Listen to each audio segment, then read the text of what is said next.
Okay, welcome everybody. 歡迎大家嚟到啊！我又為食星期三，今日 we've got another 靚仔 Michelin star chef. I'm just so lucky. So this is Chef Peter. Chef Peter here. We have this is another chef. Is he another chef? Yes, my mini cute 好得意 chef. 好得意 chef, look. What's this with the chef?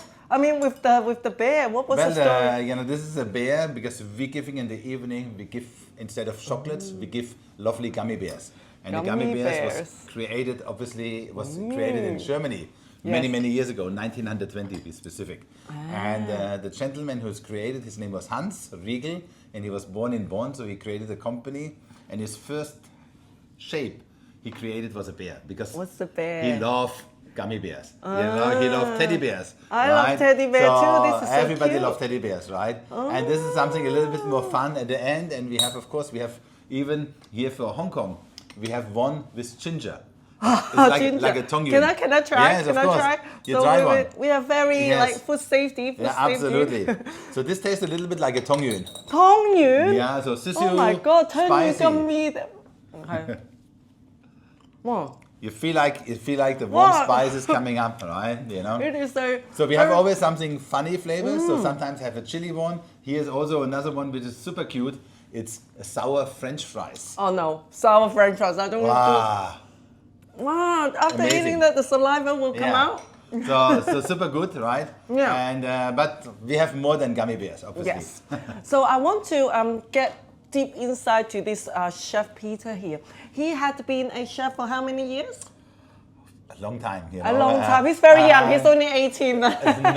Since about 1983. So about quite a while, I would say. Yes. Yeah. So this Michelin star, it seems such a mystery. The 2025 Michelin star restaurant came out, and your lovely restaurant here is one of the recommended ones. Very exactly. good. So we've been lucky. It's now for the third consecutive year we've been recommended, right. which is of course there's a lot of hard work and sweat involved, right? Yes. Yes. Yeah. So Peter here was the director, head chef at Ritz Carlton. Now, let's go back a little bit. How did they earn their star? How did Michelin star restaurant come about? We really want to know. Well, Michelin, that's not the formula, but it's basically great ingredients. You need to cook them properly, and you need to be consistent. I think this is the three formulas, right? Right. Michelin is very about the food, how it gets treated, how it's prepared, how it's there. Yes, presentation. I know it's very important. But for them, it's really the importance is about the taste. The taste, how the product is being handled, the combination, the balance about the flavor, and so on. And consistent, it's quite not easy to cook a good meal, right? But cook it over a consistent period. I think this is the one which they mainly looking for. Right. And so you moved out from the comfort zone. For hotel world, yes. And come and have this cutie bear restaurant. Yes, yeah. Okay, what's the story behind this one? Well, I think it's like every chef at one point maybe you want to have your own restaurant, right? Yes. And I've been many years in work for hotels, over 20 years in 5-star hotels. Yes. And I thought, it's like now I still have energy to do something nice, yes. and if you would wait another 2 or 3 years, you might be regretted. So that's why I'm here. And Heimat, it's meaning home. So I treat my customer like home. And it's for me, it's like it's a love letter to German cuisine, because German cuisine, as you know, its perception is still very much on the beer food, and the pork knuckle, the sausage, the sauerkraut, the pretzel, and so on, black forest cake, or occasionally schnitzel. So we try to introduce much more from every part of Germany. We are very focused on seasonal items, so whatever is the best at this time of the year from Europe, we bring it in, and some classical German traditions, and we put it in a redefined way. So it's not as heavy as you would expect, and it might be surprise you. This comes from Germany, actually. Yes, I'm going to show everybody what my food is later. But how do you pronounce your name as well? Heimet. Heimat. Completely wrong. Heimet. No, because the E-I-V opposite. So Heimat. Straightforward. Okay, Heimat means home, and as we can hear, Chef Peter here, his accent is from German, so he's a German. Absolutely. Absolutely. You can't hide, and I'm a big guy also. Yes. Look, check some. 6'7" 哇勁啊 tall and handsome and talented. So German cuisine, you were just saying. But before I came and interview Peter, I was saying I'm very not knowing German cuisine. I just know it from the sausages, the pretzel, exactly what is a schnitzel, pork knuckle, and the beer. I learned it from Adelaide. Beer is also very, very, of course, well known in Germany. Yes. It's very strict. There is a special rule. Yes. Only what items can be in the beer, and this go back over 500 years. Wow. Absolutely. Okay, so Germany is a lot of things about rules and what can be done, but it's a good tradition to have, but sometimes we need to stretch them a little bit.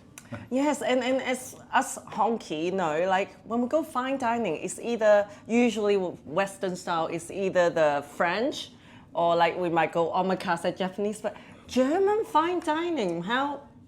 Yeah, so exactly. So we looked at, of course we know in Hong Kong, German restaurants never been really the abundant. fine dining, never. And there is a movement, people now using a little bit more the regional and the local products and so on. And they thought this is a niche market, right? But of course, we have some customers still looking for the occasionally here. But the people who've been here, they've been quite surprised because they say, oh, that's nice. And the way we're doing is we take something very classical, bring it to a little bit, give it a twist, but without compromising actually on the authentic taste. So sometimes I cook something classic and then say, how can we make this one a little bit more elegant without compromising? For us, the flavor is the most important one. And it have the story. The story have to be authentic. We cannot make up stories, right? It have to be there. And I was lucky, beside living in my area near Frankfurt, from a small village. So my village is 800 people, very small, right? So it's very cute actually, but very quiet. Some people would say it's boring, right? No. Right. But I was working in north to the south, to the middle part. So I've been quite diverse in every part of the German culture and German food heritage. So what's the signature dish here that must have? Is there pretzels? Is there sausage and pork knuckle? We have pretzels, but we give small ones, cute ones. Oh, right? cute ones. Yeah, so small ones about this size, I so love freshly pretzel. baked. Yeah. So I think this is the surprise. A lot of people say, oh, the pretzels are so good. Yeah, because I love pretzels. we bake it fresh. And this is make a big difference. Instead of being baked early in the morning, and then you get something which is quite stale or very hard. It's very important. I use only German potatoes. I use certain German dairy products, like a quark, cheese, and schmand is going with a bread at the beginning. And potatoes are very important for me because, as I mentioned, I've been grown up in a farm and I was helping with the farming of the potatoes. So I know how hard it is to get them out. You have back pain and so on, and so on. But I think the German soil, the flavor of our potatoes, it's quite different. And you will taste them later. I love potatoes. Yeah. You don't do it like that. But of course, I'm very strong in pork dishes. So we do like a cabbage roll, which is using local heritage pork, which is amazingly flavorful, right? But we have a lot of dishes. Best is come one day and try. Yeah. I need to come and try one day. Just a bit bakwa, you know what bakwa is? Yes, gossipy. Nosy, nosy. Like you Michelin star chef. I'm bakwa too. You're bakwa too, good. Let's have some bakwa thing. So you guys, when you go to restaurant, do you really pick? How do you pick restaurants? So are you picky with food when you go out? I'm fairly simple, but of course, if you go occasionally, you're going to a better restaurant. Yes. And then some are highly decorated. Yes, because of the price or the expectations, you expect a little bit more, right? But I think each chef has his own style. It's not like you're not going there for criticizing. You want to have a good meal, and of course, if sometimes you have friends, they know you. Maybe you're getting an extra dish, which is always nice and is always welcome. We never say no, right? Always welcome. Yes. But I think it's you go to restaurants for because you want to try, or it's a new restaurant. Some people tell you about this one, is good. Of course, maybe it sounds interesting. You want to try, right? So it's like we also have to eat, like you know, as a customer, Yes. you eat restaurant. Yes. We also, it's just we have limited time, so we have. Because we're working long hours, so sometimes we go late or on a specific day, so it's kind of different. You know, we cannot plan too much ahead. So if I plan for a dinner and then suddenly I have an important guest coming in, then I have to cancel. No, right? So yeah, absolutely. No. Yeah. So you guys, do you like collaborate? Like, is there any? I haven't really seen any Michelin star collaboration. There is a lot actually. You know, there is of course. You know, some people call it the four hands or 6 cents dinner. So meaning like the chef from one restaurant partner with another chef. And this is quite well. Or you know, some restaurants who don't have a star, they invite maybe a Michelin chefs. And this is, you know, the relation could be they work together before, or maybe the restaurant is, let's say, Italian restaurant. You bring in an Italian chef from Italy, and you're doing a promotion. And of course, this is for PR purpose, bring customer, but also give particular. For me, it's always when you're having a guest chef promotions, you give something to your loyal customer, something special, which is only maybe available for this couple of days. Yes. And this is fun, you know. Four hands dinner is fun. So Four-hands you make dinner. usually, you know, let's say, you do 4 dishes and the guest chef do 4 dishes. So it's kind of, you know, nice collaborations. That is fun. You need to let me know when the four hands go. Because So, but of course, there is some bigger events where more Michelin chefs been all together, right? You know. Oh, that would be so cool. I've been chefs, and when I was working for Ritz Carlton, of course, we have a lot of guest chefs. We had a big event. We had like 10 of the big chefs, and this is logistics. It is very challenging because everybody you need to take care of this. So you have your own chefs. You take care of this one. You have a pastry chef. You have the Italian chef. You have a Chinese chef, and so on. It's all about the logistics, getting their products in. Each one have his own style. They want this space. They want this particular item. Yeah. So it's a lot about planning before. When the event is happening, then it's okay. But the headache is before the logistics. The logistics is more complicated. I never heard of those events. Yeah, Like, no, there's many. Every hotel doing something a year, but because it's sometimes the scale is so small, so you hear it and it's already sold out. This is always a problem. True. Damn. Next time I need to be exclusive. Yeah. All right. You need to come early. I need to come early. So one more question. The last question is there any healthy food in German cuisine? Because we just heard about puff food before. I usually think... Well, you know, so maybe surprisingly that there is healthy food. You know, I think the most important one, and especially now, you know, lifestyle change, people want to eat more healthier, right, for sure. I think sauerkraut is one of the perfect... it's healthy for your guts. It's a probiotic. Have a lot of vitamins, and because it's one of this, and this you can make it in many different ways. You know, of course, different ways. Health-wise, good to eat it in the morning, but some people maybe think it's too sour. But it's actually good for your stimulating for your stomach, for your digestive systems. But you can, because the flavor is so unique, you can create many dishes. So I'm using it.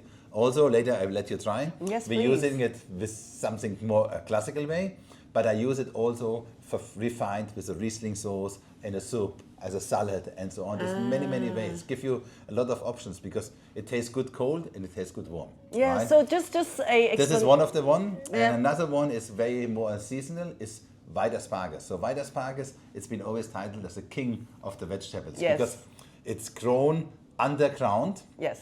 And then when it's break out the tips, then it will be cut. So the season is only about 2 months. But it's extremely healthy. It's a low calorie. Have a lot of vitamin C, and it's good for detox. Right? So it's very healthy. You can eat a lot and not feeling guilty. Yes. And this is again salads, soup, steamed, baked. You can have incredible diversity on this dish. Nice. So just a quick backtrack, that sauerkraut, that is actually the salad. It's kind of like Korean style kimchi, would you say? Yeah, the method is very similar. It's the white cabbage, just added salt in the old days. And then you press it down, and then it's the best is, of course, you need to have a cold place, no dark, in a big stone pot. So we made it in my house. We always had it. And always had about a 50-liter pot, and you have a stone on it, and it takes about 3 or 4 weeks to ferment, and then you can keep it quite a long time. Right? Nice. Of course, you can add a little bit spices to it, some caraway seeds or some bay leaf. Cherry berries is a typical spice you can add in.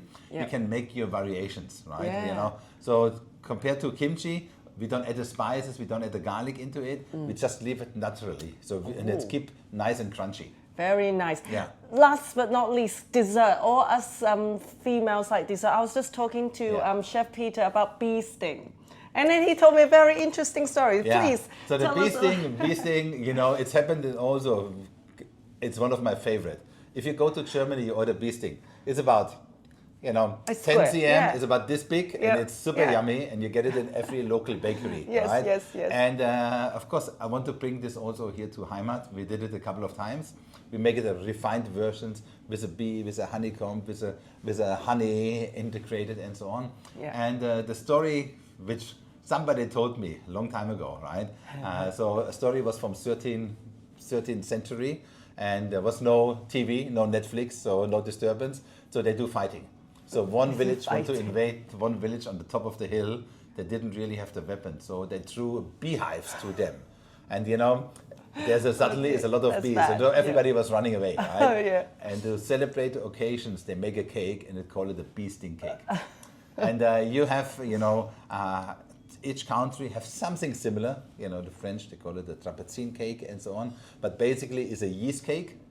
On the top, we're using almond slice, which mixed with a little bit of honey, butter, and baked, so it's getting a little bit of crispy.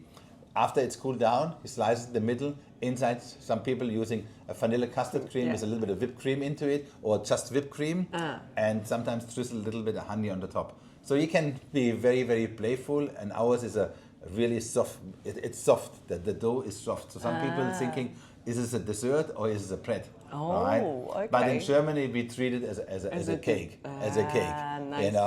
And it's so good. You eat one, you want to eat one more. All right, nice. Okay, I can't wait to eat my lunch, eat my meal here. Yes. So thank you very much, You're Chef most Peter. welcome. And then we will show you the dishes later. Bye. Okay, bye-bye. Hatagin. Hatiki.